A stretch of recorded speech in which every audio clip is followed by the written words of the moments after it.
Thank you so much, Lucy. Distinguished members, dear friends, and dear Lucy, thank you for your kind words.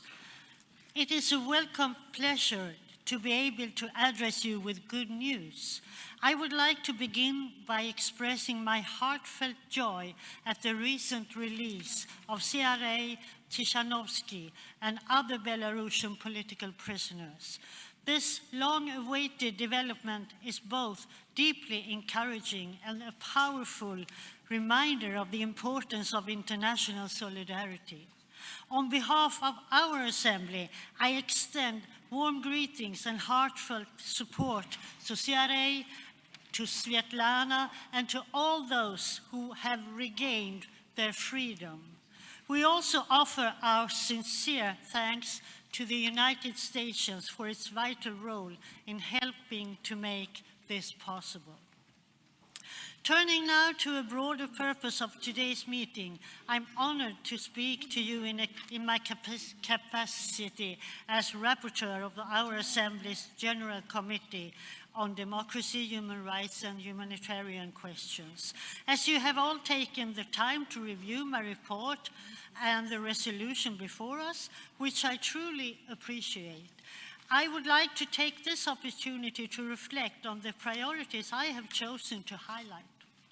I must begin by stressing the difficulty of making these choices. Every human right is vital and deserves our attention.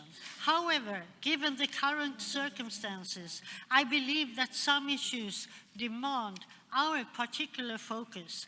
I value your understanding and collaboration as we work through these urgent challenges together. Dear colleagues, as we gather here in Porto for the 32nd annual session of the OSCE Parliamentary Assembly, I'm deeply aware that we are marking a significant milestone, the 50th anniversary of the Helsinki Final Act. This fundamental document has shaped the very essence of our organization's approach to security, one that is firmly rooted in the conviction that democracy, human rights, and the rule of law are indispensable to lasting peace. Yet, it is profoundly saddening and deeply concerning to acknowledge that serious challenges we face today as we find ourselves in the darkest period in the history of our organization. The vision we embraced half a century ago is under severe strain.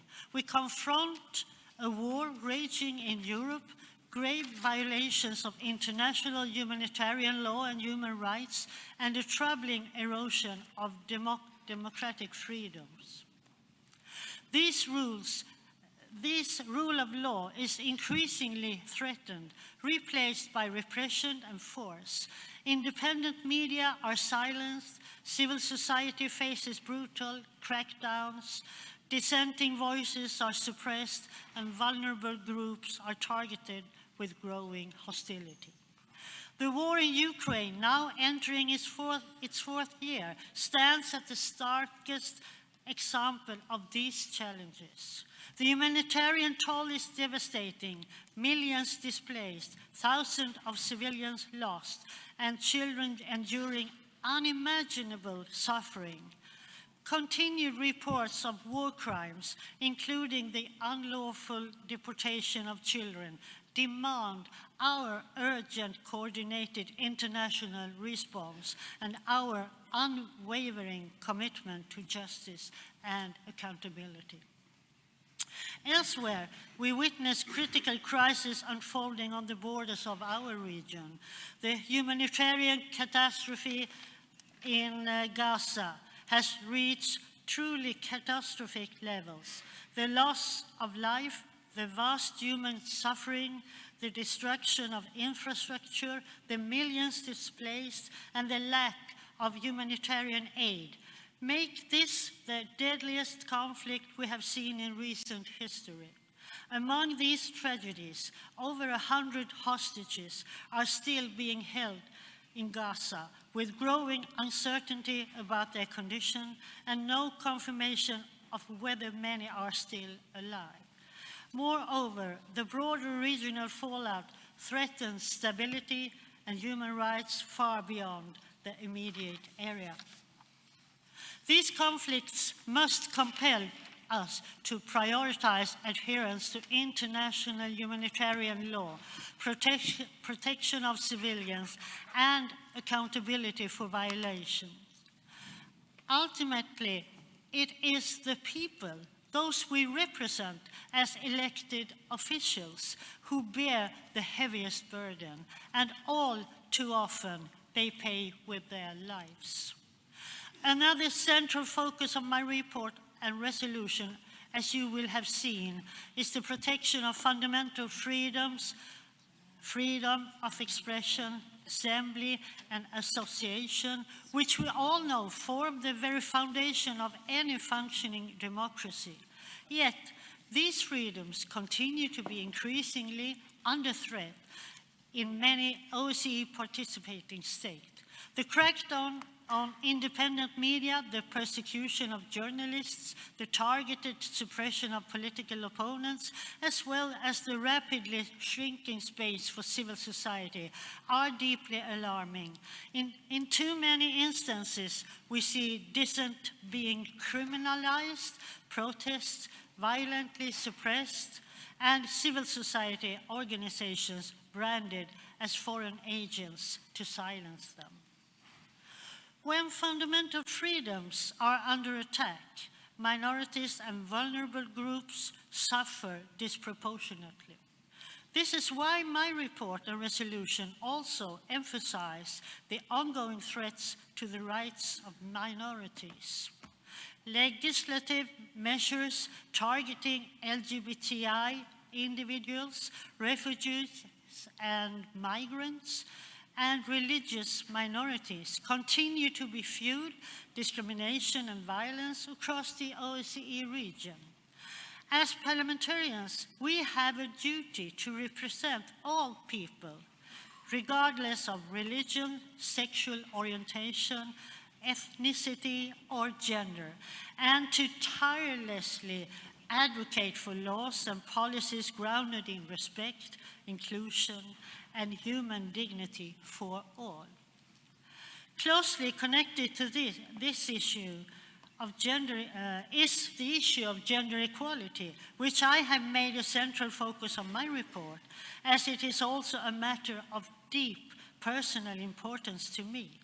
Women's rights must remain a critical priority. Despite meaningful progress in recent years, women continue to be underrepresented and disproportionately affected by conflict, violence, and inequality in both economic and political life across all OSCE participating states. True democracy cannot exist without the full and equal participation of women in all spheres of society. That is why we must intensify our efforts to ensure their protection, empowerment, and equal representation. Dear colleagues, as the parliamentary dimension of the OSCE, we bear a unique responsibility to champion human rights of the people we represent, break political deadlocks, and provide the momentum necessary to uphold the integrity and effectiveness of this organization. We all recognize the invaluable role of the OSCE and the vital work it carries out, particularly in the human dimension. I wish to thank you all for your attention and for your thoughtful contributions, especially to those who have submitted amendments to strengthen the resolution and to the sponsors of supplementary items. Our active engagement in the OSCE and this assembly is essential, and it is our duty to act in the best interests of our citizens, the citizens we represent, and your efforts are vital to this cause. Let me conclude, dear colleagues, by reaffirming a simple but essential truth. Human rights are inalienable. They are the foundation of peace, justice, and dignity, and their protection must remain at the heart of everything we do. Across our region, the impact of these rights is felt every day in people's freedoms, their safety, and their ability to live with hope and security. Our commitment to safeguarding the rights and dignity of nearly 1 billion people must be steadfast, especially in times of war and uncertainty, when our shared principles are most at risk. We have a duty to respond clearly, collectively, and decisively. Thank you very much for your attention. I look forward to the discussion, and I also want to thank Lucy for your engagement, your leadership, and friendship in our committee. Thank you all.